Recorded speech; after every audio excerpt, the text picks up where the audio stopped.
happened? She didn't call. She didn't even call the fresh cases passed over. We'll call it at 2 o'clock. She should have called, but she didn't call.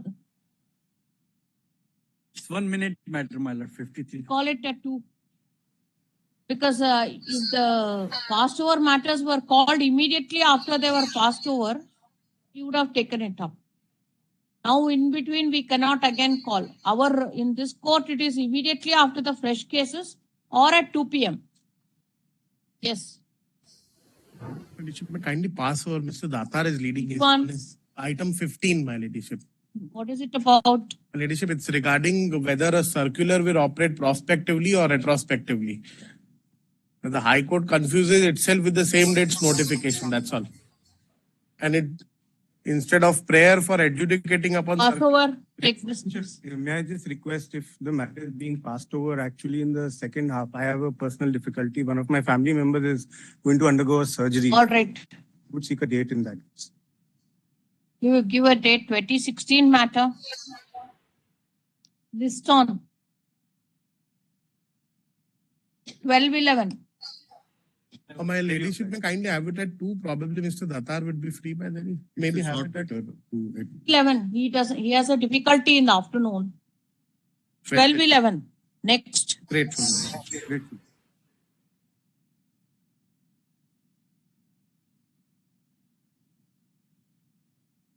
My lords, requesting for a pass over in this matter. What is this about? Income tax matter, my lords, claiming the exemption in section 10B. Regarding deduction under section 10A, my lord. Claiming? Section 10A of the Income Tax Act. Done. Deduction. Last date, my friend had requested time to file additional documents. Filed it? I did not seek time to file additional. I'll argue on whatever is on the record, my lord. That is a pass over. Pass over. Obliged. Quite heavy. Your Lordship, we request for an adjournment in this matter. Your Lordship, we have to file the written submissions in this matter, Your Lordship. It is a batch? It's a batch. Yes. We want a retrospective application of our circular withdrawing anti-dumping duty, madams. Oh. Withdrawal of the circular. Your Lordship, this matter was argued at length on the last occasion. You directed to file a written submission in this matter. So we are preparing the written submission. We'll file the same and then argue the matter, Your Lordship. After 3 weeks, Your Lordship, next... They want to... My submissions are ready. Let you circulate it. Learned counsel for the petitioner sought time to file written submissions with the matter.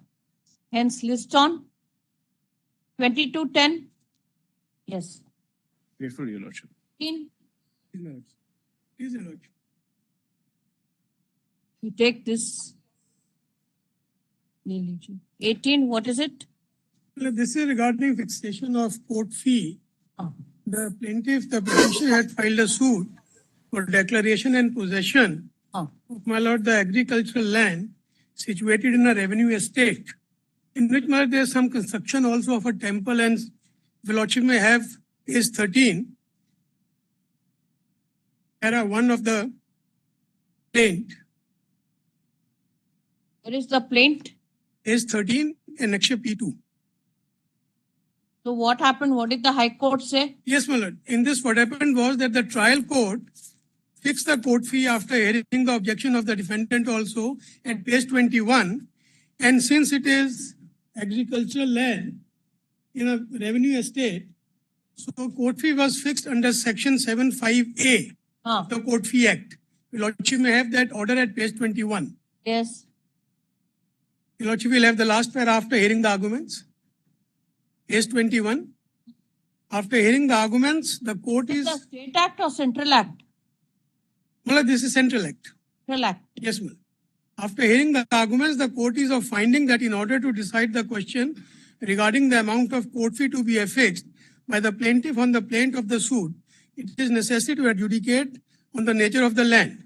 As per Jamabandi, the suit property is agricultural land, and therefore for deciding the amount of court fee, the same would be as is applicable in case of agricultural land. The contention of the defendant that shops have been constructed over the property is immaterial for the simple reason that as per the revenue record, the property is shown to be agricultural land.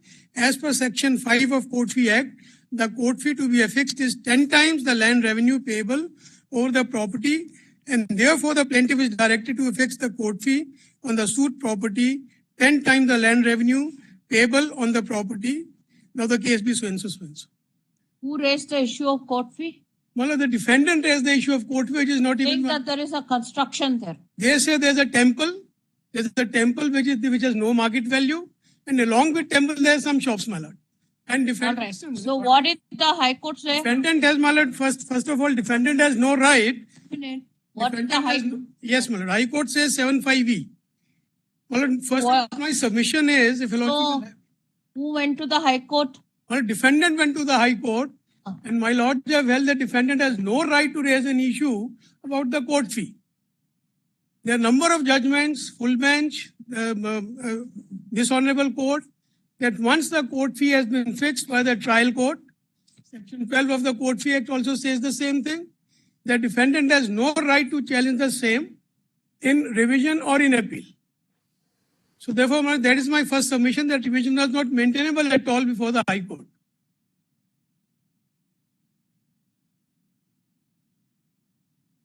One second.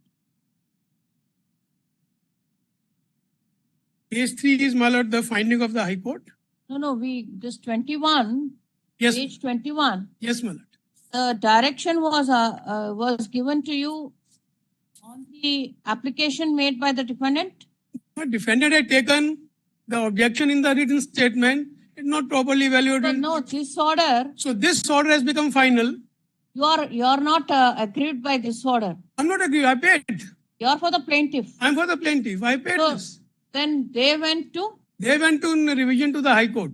and what did the High Court say? High Court says 7(5)(e). And according to you, it is 7(5)(a). 7(5)(a), my lord, because this is the It was Court Fees Act. It was reproduced at page 10, my lords, otherwise, in the paperwork itself. But you may have 7(5), my lord. Yes. Possession of land, houses and gardens. 7(4), 7(5), 7(5). Roman 5. For possession of land, houses and gardens. In suits for the possession of land, houses and gardens. Where is it? We have a Karnataka Court Fees Act. This is a central act. We are not. Central Act, my lord, Central Act.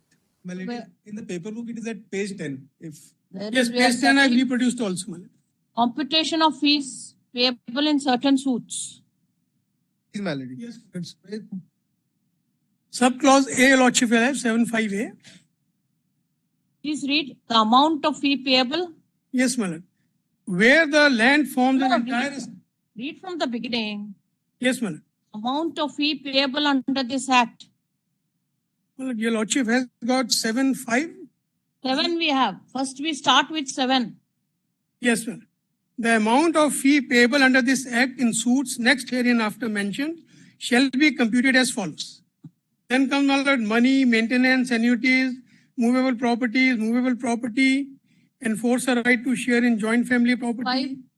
Then 7(5) your lordship have for For possession possession of land, houses and gardens. Ah.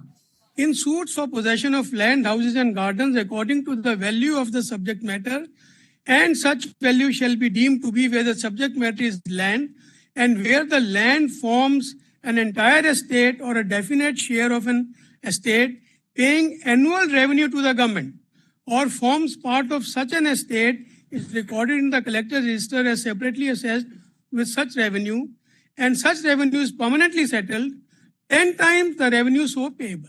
And This has been fixed. according to the High Court, which is applicable. 7(5)(e) lordship may come to my lord. That is the last of this for houses and gardens. 7(5). E, small e, Where is E? for houses and gardens. Where the subject matter Is a house or a garden according to market value of the house or a garden. it's not a house or a garden here. This is a land. This is a land basically on which construction has Where is come the up in the plain- form plain- of. Paint, please. Is a lordship. Show us the schedule. Schedule. Schedule, my lord. The plaint. Or a Yes, my lord. Your lordship will have page 13, my lord. or the description. Page 13, Agricultural land. para 1. So it is agricultural land. The agricultural land, paying land revenue, on which, my lord, a temple and some shops adjacent to the temple have come up.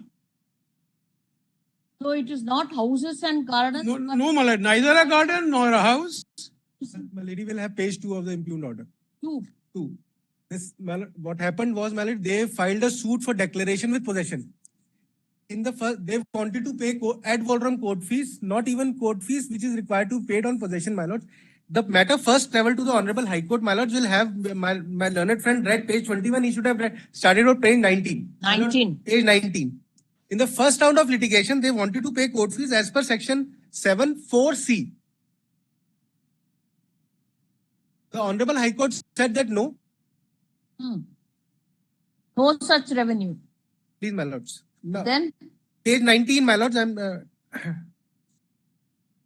more My lords, if I may read, my lords, from page 19. Last declaratory decree or order where the consequential relief paid is for an injunction, easements or accounts.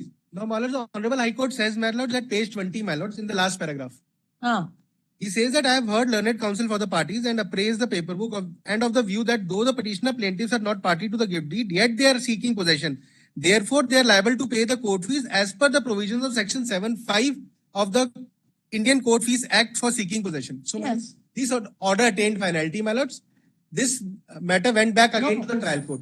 5 of which Same, my lord, same which my lord read. My lord, the Honorable High Court in the first round, in fact, did not clarify as to under which provision 7(5). 7(5)(a) or E? My lord, that is why what Trial court clarified. It has to be did not interrupt 7(5)(a). when it was One argued. minute, what? This was on 3rd of May. 3rd of May. My lord, then What happened? it went to the learned trial court. Ah. Before the learned trial court, there are 3 sets of documents, my lord. There are Jamabandi, which shows that it is not a pure agricultural land. There are shops. There are houses constructed this and all- temple constructed. Order is on the 20th of September. It says 7(5)(a). 7(5)(a). My Ah. lord, this is taken to the Honorable High Court. Now, my lord, Are you- I am are the you- defendant, my lord. Correct. My lords will have page 2. Now, my lords, the Honorable High Court, my lords, my friend again, my lords, did not read para 2, my lord, page 2, which was the most important. The Honorable High Court first reproduced the earlier directions by the Honorable High Court that It's 7(5), there is no problem. Whether it is A or E. now, my lords, will have middle para, my lords. After the Honorable High Court reproduced the May 2016 order, my lords, it says in compliance of the above said order passed by this court, learned trial court passed the impugned order dated 29/2016. However, completely misreading the relevant revenue record, wherein suit property bearing rectangle number 144, customer number 6, Where are you reading? page 2, middle para, my lords. Now, my lords, has been recorded as Gair Mumkin shops.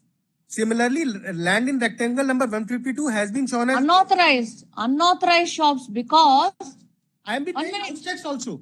Now, that doesn't see. my lords will There have, cannot be construction in agricultural land unless it is not agricultural land Unless- as per the Jamabandi.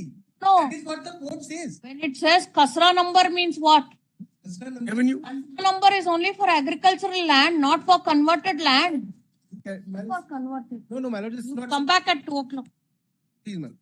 Kasra number is like revenue survey number. It is only for agricultural land.